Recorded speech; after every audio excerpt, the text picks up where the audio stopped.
오늘 보실 하나님 말씀은 창세기 12장 10절부터 20절입니다. 창세기 12장 10절부터 20절 말씀 보겠습니다. 그 땅에 기근이 들었으므로 아브라함이 애굽에 거류하려고 그리로 내려갔으니 이는 그 땅에 기근이 심하였음이라. 그가 애굽에 가까이 이르렀을 때에 그의 아내 사레에게 말하되 내가 알기에 그대는 아리따운 여인이라. 애굽 사람이 그대를 볼 때에 이르기를 이는 그의 아내라 하여 나는 죽이고 그대는 살리리니 원하건대 그대는 나의 누이라 하라. 그러면 내가 그대로 말미암아 안전하고 내 목숨이 그대로 말미암아 보존되리라 하니라. 아브라함이 애굽에 이르렀을 때 애굽 사람들이 그 여인이 심히 아리따움을 보았고 바로의 고관들도 그를 보고 바로 앞에서 칭찬함으로 그 여인을 바로의 궁으로 이끌어들인지라.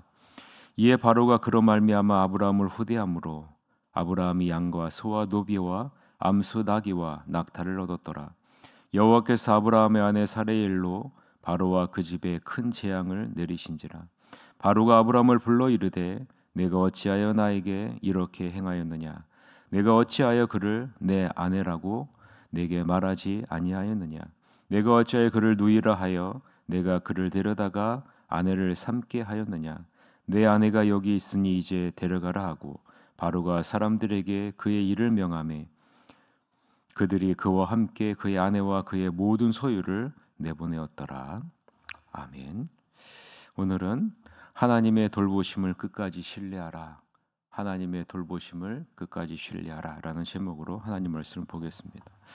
오늘 본문을 요약하면 이런 내용이죠. 그때 기근이 그 땅에 듭니다. 기근이 극심했기에 아브라함은 이집트로 내려가죠. 이집트 근처에 이르러 아브라함은 자기 아내 사레에게 말합니다. 여보, 알다시피 당신은 아름다운 여인이요. 이집트 사람들이 당신을 보면 저 여인은 그의 아내구나 하면서 나를 죽이고 당신은 살려둘 것이니 당신이 내 누이라고 말해주시오. 당신 덕에 내가 그들에게 환대를 받고 목숨을 부지할 수 있게 해주시오. 아브라함이 이집트에 이르렀을 때 이집트 사람들은 그의 아내가 눈부시게 아름다운 여인임을 한눈에 알아보죠. 바로의 대신들도 바로 앞에서 그 여인의 아름다움을 칭찬해 사레는 바로의 거처로 불려 옮겨지게 됩니다. 아브라함은 아내 덕에 대접을 잘 받죠. 그는 양과 소와 암나귀와 수나귀와 남종과 여종 그리고 낙타까지 선물을 얻습니다.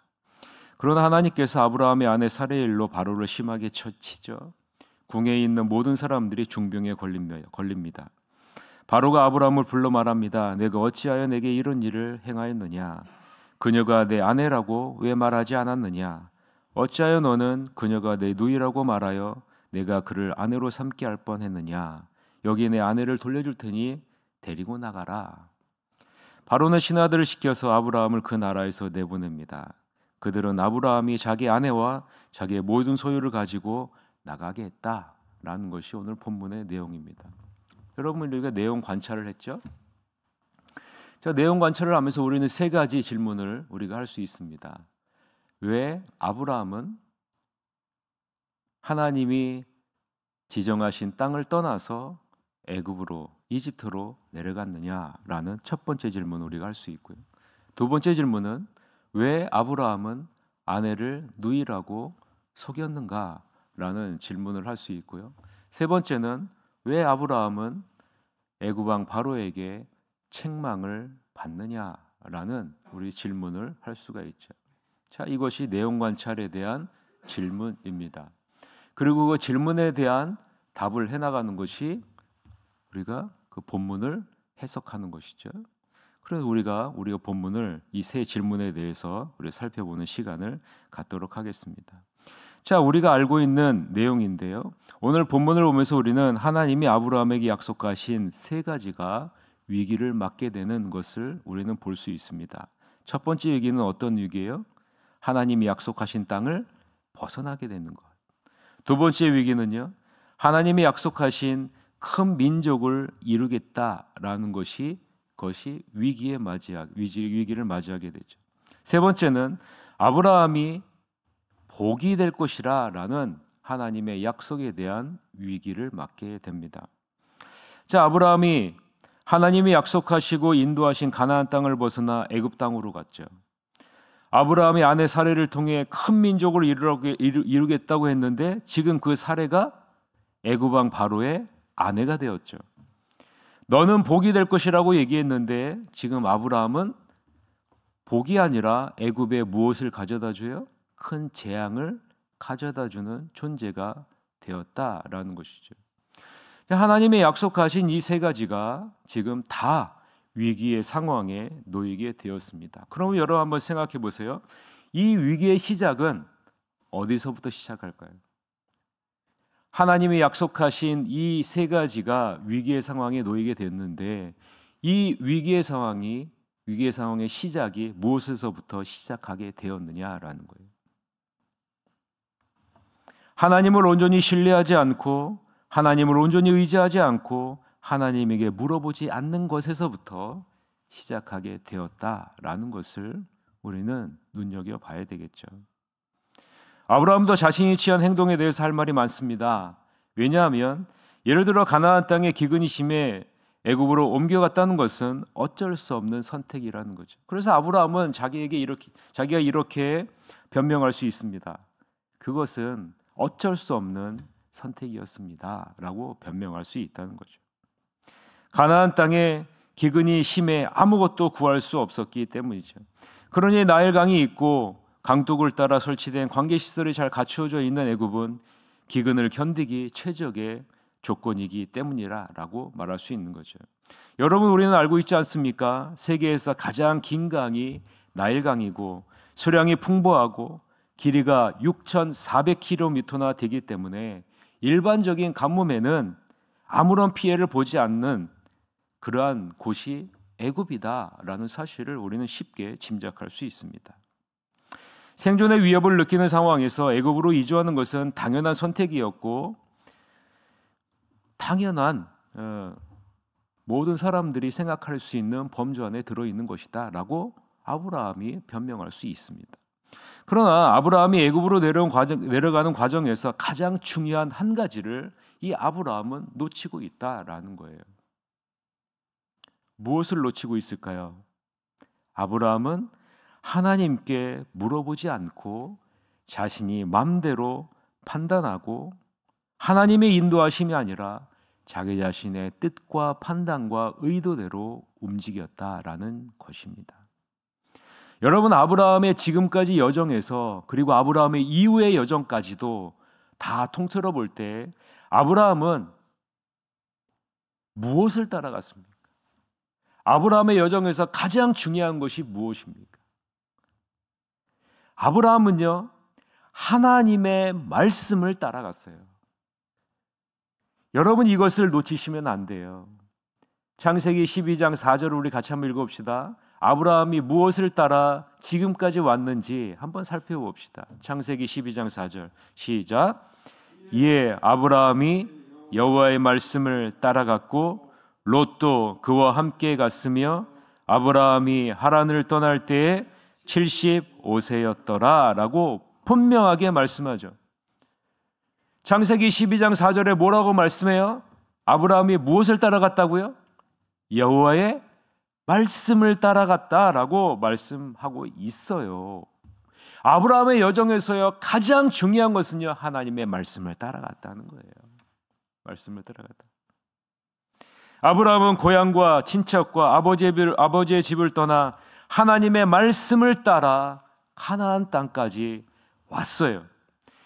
그리고 그 하나님의 말씀 안에는 무엇이 담겨져 있습니까? 우리가 너무나도 잘 알고 있는 창세기 12장 1절서부터 3절에 하나님의 약속의 내용이 담겨져 있잖아요. 다시 한번 읽어볼까요? 어저께 우리 살펴본 말씀 창세기 12장 1절서부터 3절 시작. 여호와께서 아브라함에게 이르시되 너는 너의 고향과 친척과 아버지의 집을 떠나 내가 내게 보여줄 땅으로 가라. 내가 너로 큰 민족을 이루고 내게 복을 주어 내 이름을 창대하게 하리니 너는 복이 될지라. 너를 축복하는 자에게는 내가 복을 내리고 너를 저주하는 자에게는 내가 저주하리니 땅의 모든 족속이 너로 말미암아 복을 얻을 것이라 하신지라 라고 분명하게 말씀하고 있죠. 땅에 대한 약속이 있고요, 큰 민족에 대한 약속이 있고요, 복에 대한 약속이 있습니다. 하나님은 분명하게 아브라함에게 약속하셨습니다. 그리고 그 말씀을 따라 아브라함은 갈대아 우르를 떠나서 가나안 땅까지 온 사람입니다. 그럼 하나님의 인도하심과 약속하신 땅에 기근이심에서 생존의 위협을 느낀다면 가장 먼저 무엇을 해야 됩니까? 여러분에게 어려운 상황이 발생한다면 가장 먼저 우리가 무엇을 해야 하냐라는 말이에요. 자신의 모든 상황을 판단하여 하나님이 약속하신 땅을 떠나 애굽으로 가는 것이 아니라 여기까지 인도하신 하나님께 물어봐야 되는 것이 당연한 것 아니겠습니까? 그런데 아브라함은 그렇게 하지 않고 그 땅을 떠나요. 아브라함의 불신앙으로 말미암아 하나님이 약속하신 땅에 위기가 발생하게 되죠. 기근이 심함에도 불구하고 끝까지 가나안 땅을 지키고 있다가 하나님의 인도하심을 따라 애굽으로 내려간 야곱과 참 대조를 이루지 않습니까? 야곱은요, 그 땅에 기근이 심함에도 불구하고 끝까지 가나안 땅을 지켰잖아요. 나는 이 땅을 떠나지 못하리라. 하나님이 약속하신 땅을 떠나지 못하리라. 그럴 때 여러분, 하나님이 어떻게 하셨습니까? 창세기 46장 2절서부터 4절을 보면 잘 들어보세요. 그 밤에 하나님이 이상 중에 이스라엘에게 나타나 이르시되 야곱아 야곱아 하시는지라. 야곱이 이르되 내가 여기 있나이다 하매 하나님이 이르시되 나는 하나님이라. 내 아버지의 하나님이니 애굽으로 내려가기를 두려워하지 말라. 내가 거기서 너로 큰 민족을 이루게 하리라. 내가 너와 함께 애굽으로 내려가겠고 반드시 너를 인도하여 다시 올라올 것이며 요셉이 그의 손으로 내 눈을 감기리라 하셨더라 라고 말씀하고 있어요. 여러분 봐요. 똑같은 기근이 지금 심하게 일어났는데 아브라함은요, 하나님에게 물어보지 않습니다. 하나님의 인도하심을 구하지 않아요. 자기 자신의 판단과 자기 자신의 뜻과 마음대로 아브라함은 하나님이 약속하신 땅을 떠나 애굽으로 갔다라는 것입니다. 두 번째, 하나님은 아브라함과 그의 아내 사레를 통해 큰 민족을 이루게 하실 것이다 라고 약속하셨습니다. 그런데 이 부분에서도 아브라함은 아내 사레의 아름다움 때문에 자신을 해치고 아내를 빼앗길 것을 두려워해서 뭐라고 제안을 합니까? 자기 아내를 누이라 라고 속일 것을 제안합니다. 그 결과 어떻게 됩니까? 그의 아내는 애굽 왕 바로의 후궁으로 들어가게 되죠. 내가 너를 통해서 큰 민족을 이루리라 라고 하나님이 약속하셨는데 그 아내가 지금 누구의 아내로 바뀌어버렸어요? 애굽 왕 바로의 아내로 바뀌어버렸어요. 애굽의 궁에 후궁으로 들어가 버렸다라는 거죠.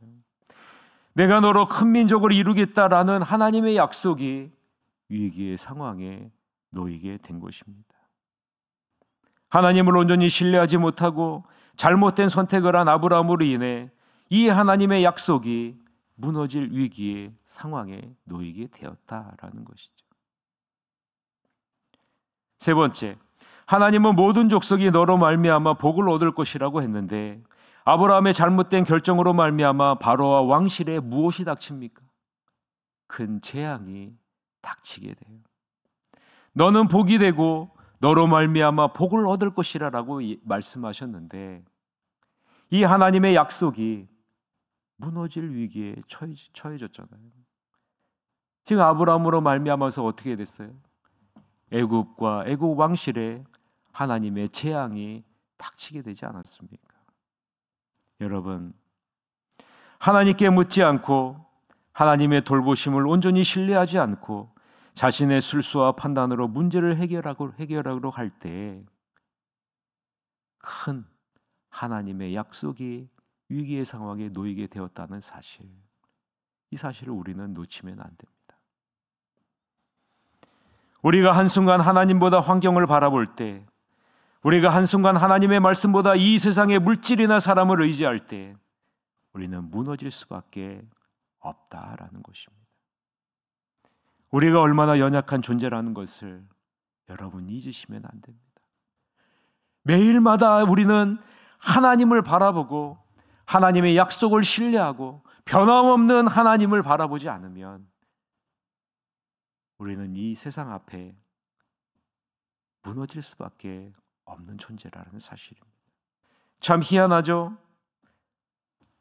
오늘 본문을 보니 하나님이 아브라함을 꾸짖지 않으세요. 여러분 이상하지 않습니까? 여러분이 하나님이라면 어떻게 하시겠습니까? 저는 본문을 묵상하면서 내가 하나님이라면 아브라함을 심히 꾸짖을 것 같은데 오늘 본문을 보니까 하나님이 아브라함을 꾸짖으시는 장면이 없어요. 혼내지 않으십니다. 그저 하나님은 그 모든 위기의 상황에 친히 개입하셔서 하나님이 친히 그 문제의 모든 것을 해결해 주시는 것을 우리는 볼 수가 있습니다. 왜 이렇게 하실까요? 하나님은 아브라함의 연약함을 알고 계시기 때문 아니겠습니까? 하나님은 여러분의 연약함을 다 알고 계신다라는 사실, 이 사실이 우리에게 큰 위로가 되지 않습니까? 때론 우리는 실수하고 때론 우리는 무너지고 때로는 우리는 넘어져도 하나님께서 우리의 연약함과 실패와 쓰러짐에도 불구하고 우리를 보담아 안으시면서 다시 일으켜 세워주시는 그 하나님의 그 사랑이 이 안에 담겨 있는 것 아니겠습니까? 하나님이 아브라함에게 무엇을 어떻게 약속하셨습니까? 창세기 12장 1절서부터 3절을 보면요, 중요한 것은요, 내가라는 거예요. 내가. 약속을 하는 주체도 하나님이고요, 그 약속을 이루는 분도 하나님이시다라는 것을 분명하게 말하고 있습니다. 내가 내게 보일 땅으로 가라. 내가 너로 큰 민족을 이루게 하겠다. 내가 복을 너로 말미암아 얻게 하겠다라고 말씀하고 있는 거죠. 여러분, 약속의 주체가 누구라고요? 하나님이시라. 하나님이 하시겠다는 거예요. 그러니 너는 무엇만 하라고요? 신뢰함으로, 이 하나님을 신뢰함으로 순종하기만 해라 라고 말씀하고 있는 거예요. 비록 순종하지 못한다 할지라도 하나님은 우리의 연약함을 들어서라도 하나님이 친히 개입하셔서 그 일을 이루시겠다라고 말씀하고 있는 것 아니겠습니까? 그 결정체가 무엇입니까? 예수 그리스도 아닙니까? 예수님께서 친히 이 땅에 오셔서 우리의 모든 죄를 대신해 십자가에 못 박혀 죽으시고 부활하심으로 우리에게 약속하신 그 하나님의 자녀가 되는 복, 내가 너를 복으로 삼겠다는 그 약속을 예수님이 친히 오셔서 그 일을 이루시지 않습니까? 하나님 자신이 그 약속을 신실하게 이행하신 것입니다. 우리가 비록 연약해 잘못된 선택을 할지라도 신실하신 하나님이 자신이 한 언약을 친히 이루어 나가신다는 사실을 우리는 바라보면서 신실하신 주님을 날마다 신뢰하며 나아가는 여러분이 되시길 바랍니다.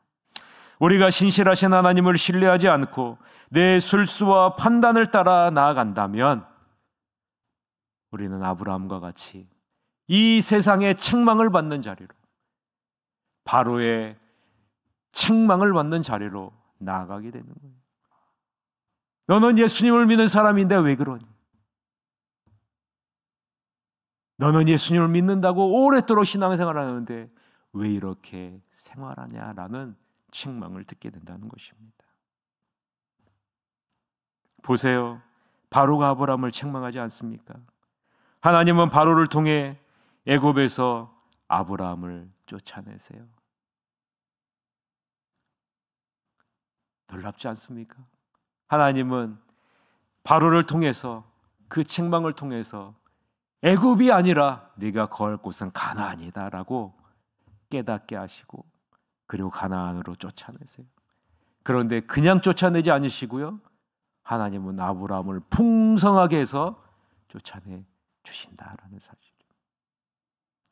이분이 바로 우리가 믿는 우리의 아버지 되시는 하나님이시라라는 거예요. 우리의 연약함을 통해서 하나님이 오히려 우리에게 더 큰 복을 내려다 주시는 분이 바로 하나님이시라라는 사실이에요. 나는 연약해서 아무것도 할 수 없어가 아니라 하나님 나의 연약함을 사용하여서 하나님의 큰 뜻을 이루어 주시옵소서라고 고백하며 나가는 여러분이 되시기를 바랍니다. 이 시간 나는 신실하신 하나님을 온전히 신뢰하고 의지하며 매 순간 성령 하나님의 인도하심을 따라 가고 있는지 돌아보시고 어떠한 상황에서도 하나님의 돌보심을 신뢰함으로 모든 일에 앞서 하나님의 뜻을 구하고 나아가는 여러분이 되시기를 주님의 이름으로 간절히 축원합니다. 기도하시겠습니다.